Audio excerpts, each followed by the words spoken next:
mucho grito y pocas nueces. 115 que han dado su voto de respaldo, en realidad son los mismos desde la época de PPK y las épocas pasadas que merodean lo que se llama el Congreso. 115, poco grito, pocas nueces, no, mucho grito, pocas nueces, frente a una tipificación de la crisis, la llamada crisis política y sanitaria. Quiero hacer una reflexión, ¿no? ¿Por qué se le llama crisis sanitaria? ¿Por qué se le llama crisis sanitaria? Se entiende que crisis es cuando ha habido una construcción y que está cayendo. Pero acá hay que ver que la palabra crisis es muy pequeña frente a la realidad sanitaria. Porque la realidad sanitaria es pues es históricamente abandonada por esta república y por estos gobernantes con quienes en Trujillo, por ejemplo, o en La Libertad, tienen la gobernancia de los municipios años. Entonces, esta crisis, la palabra crisis sanitaria es pequeña, a mi entender, y que ya llegará el momento de juzgar todo esto, pero acá hay responsabilidades. La responsabilidad es de todos esos partidos que han venido gobernando nuestra región y que han sido incapaces de desarrollar, de movilizar los recursos propios de La Libertad para construir realmente el sector sanitario. Evidentemente que a nivel nacional de los gobiernos que se han sucedido hay la gran responsabilidad y va a ser difícil juzgarlos, pero ahora de lo que se trata es de aportar lo mejor posible a lo que permita combatir la pandemia. Necesitamos muchas plantas de oxígeno en nuestro país, pero hay una versión de que se compra oxígeno al exterior cuando aquí en el Perú tenemos los mecanismos y los medios necesarios para producir oxígeno peruano, oxígeno propio de los peruanos y para los peruanos. Yo saludo toda iniciativa que contribuya a la lucha contra la pandemia, pero no saludo los intereses que hay detrás. Por ejemplo, el oxígeno me parece una obra muy buena, pero creo que este gobierno y los que han dado su voto de confianza no han sido claros. Por ejemplo, en el caso de las clínicas, yo no sé cuál es el temor, si es una situación de guerra, como han dicho. Si es una situación de guerra, quiere decir que los 115 que han votado aprueban que hay una situación de guerra. Y esa situación de guerra, el artículo 70 de la Constitución es relativamente claro, servicio del pueblo trujillano. Y no tenemos que pedirles que estén al servicio del pueblo trujillano. Es el gobierno y es el Congreso lo que tiene que legislar de cómo hacer para confiscar esas clínicas mafiosas o las clínicas que se hayan beneficiado con este proceso de la pandemia. Tomar medidas radicales creo que es una de las medidas. Se viene hablando de esta historia de buscar consenso y la unidad. Tenemos 200 años de fracaso. Se habla de un pacto Perú, pero el pacto Perú ya está diseñado por los 5 ejes que estableció el gobierno para luchar unidos contra la pandemia, para poder promover medidas más sensatas como es la del empleo, la de proteger la alimentación de las familias peruanas, la de poder hacer que haya un ingreso familiar mínimo protegido por el Estado, un pacto del pueblo para poder hacer de que la salud sea gratuita, un pacto del pueblo para preocuparnos por los estudiantes liberteños y peruanos, un pacto del pueblo para el ingreso libre a las universidades y evitar todo ese negociado que hay en paralelo.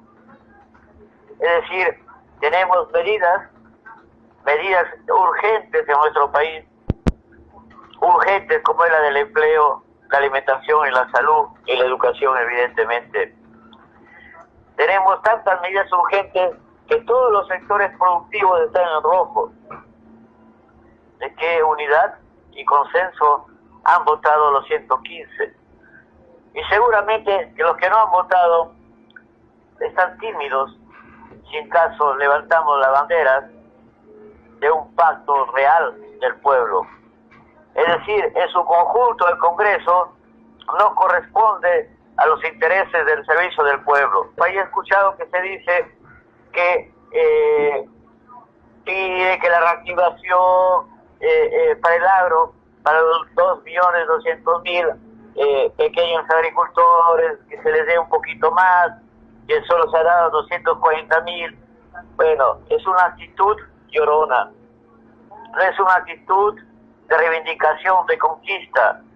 Creo que esta mañana un congresista liberteño ha anunciado pidiendo que la reactivación sea un poquito más generosa con el campesino. El campesino no es miserable, pide trabajo, pide colaboración del Estado, ayuda del Estado, un sistema del Estado para que haya esa unidad. Eso significa que los que han votado, los 115 que han votado y los tímidos, tenemos que ver que sin la unidad del pueblo, sin el pacto del pueblo, toda unidad es vana, vanidosa. Se pide la articulación de los gobiernos regionales, alcaldes. 200 años se viene diciendo la misma cosa. Ven que en Trujillo no funciona ni siquiera entre el alcalde, que están a pocos pasos conviviendo, y el gobierno regional. Porque están perdidos, no tienen estrategia, no tienen capacidad de gobernar nuestra región, no tienen capacidad de planificación, no tienen visión liberteña, y viven al ladito en la misma plaza de armas, por ahí viven gobernando nuestro país, y sin embargo se pelean, se cambian, se reemplazan entre ellos, es la misma política. Entonces, ¿qué articulación hablamos? Cuando sabemos que las canastas que vinieron como ayuda, cuando sabemos que las ollas comunes, que creo más de 700 ollas comunes, están ausentes, el Estado está ausente. Ayer se han olvidado del término de la política de inversión. Yo creo que no se han olvidado, sino que lo han pasado a escondidas y nos han hablado de algunas cuestiones de infraestructura, que es normal que hagan lo mínimo en infraestructura, invirtiendo por acá, por allá. Pero mire, los 177 millones que han destinado, o los millones que destinan para cuestiones no transparentes, o para cuestiones que no contribuyen a la forja de un desarrollo social y tecnológico de nuestro país, yo creo que lo censuramos. Es una razón más de que este país, con estos gobernantes, no tiene horizonte. Pero hay que observar de que esta contradicción se da en lo que se llama Congreso, Poder Ejecutivo, Poder Legislativo y en la prensa. Esos cuatro poderes que están dominando el escenario, ellos aplauden todas las medidas que sean en favor de lo que llamamos el neoliberalismo. Los aplauden. Hay más millones que se están viendo, como son, por ejemplo, el problema de los bancos. Y hay millones que recuperar, y que la ministra de Economía nos dice que es una cuestión administrativa que está en proceso y que se va a evaluar. ¿Qué ha dicho con eso? Admiro a Mario Moreno Cantinflas, ¿no?, cuando criticaba a los presidentes. Admiro a muchos artistas que han criticado a los gobiernos, pero yo creo que acá en este gobierno, ¿no?, cuando se nos dice que para pedir la recaudación fiscal o el pago que deben las grandes compañías, que están en proceso de evaluación, yo creo que a un pequeño empresario, a un pequeño campesino o a su vecino de usted que tiene un comercio, no se le hace evaluación. No hay un proceso de evaluación, hay confiscación inmediata de los productos. ¿Acaso los ambulantes no les confiscan sus productos? ¿Y por qué no podemos confiscar también a las clínicas? ¿Por qué no podemos destinar el presupuesto, los gastos que favorezcan a las mayorías, en particular, por ejemplo, en este caso, a los pequeños agricultores, y no estar prestando plata o dando plata a los grandes diarios como El Comercio, como La República, que son millones que se han cogido de la plata de la pandemia, ¿no? Sí. Entonces creo que tenemos que redefinir esto que llaman crisis, porque es más grave que estos hijos queridos, que es más grave que una crisis. Aquí lo que hay es un genocidio financiero. Es parte de un genocidio financiero. Cuando unas finanzas no están al servicio del pueblo y que el Estado no sabe reorganizar sus propias finanzas, su propia fiscalidad, caemos pues en el delito. Y ese delito mata a humanos, y matar a humanos se llama genocidio. Estamos muy, ¿cómo puedo decir? Muy activos, dinámicos a los cacerolazos.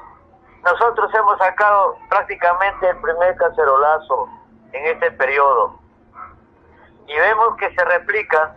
Nosotros le hemos llamado cacerolazo soberano, le hemos puesto apellido al cacerolazo. Que la olla vacía por la olla vacía no es una música ni un canto, pero sí creemos que es soberano porque reivindica algunos puntos que en otro momento en su entrevista lo voy a desarrollar.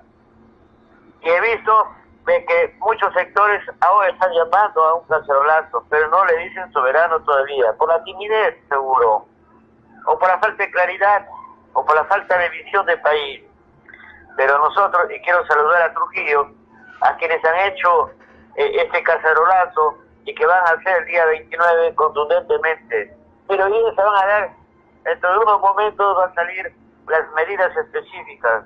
Quizás nos van a poner un poquito más la soga al cuello, diciendo que tenemos que pasar esta cuarentena de manera más rígida, tener las precauciones que ya conocemos, los 3 lemas de las Naciones Unidas y los meses, lavarte las manos, o sea que está bien, eso no es el problema, pero es una reacción automática humano, y no hay por qué repetirlo, como lo ha hecho el señor Vizcarra en innumerables entrevistas. Cree que nuestro pueblo es ignorante. La sabiduría está en el pueblo, está en usted, en el que me está escuchando, ahí está la sabiduría. Lo que pasa es que no sabemos articular esa sabiduría. Por eso estoy hablando del pacto del pueblo, para poder poner en vigencia todo esto, ¿no? Entonces creo que nos queda un gran camino a recorrer.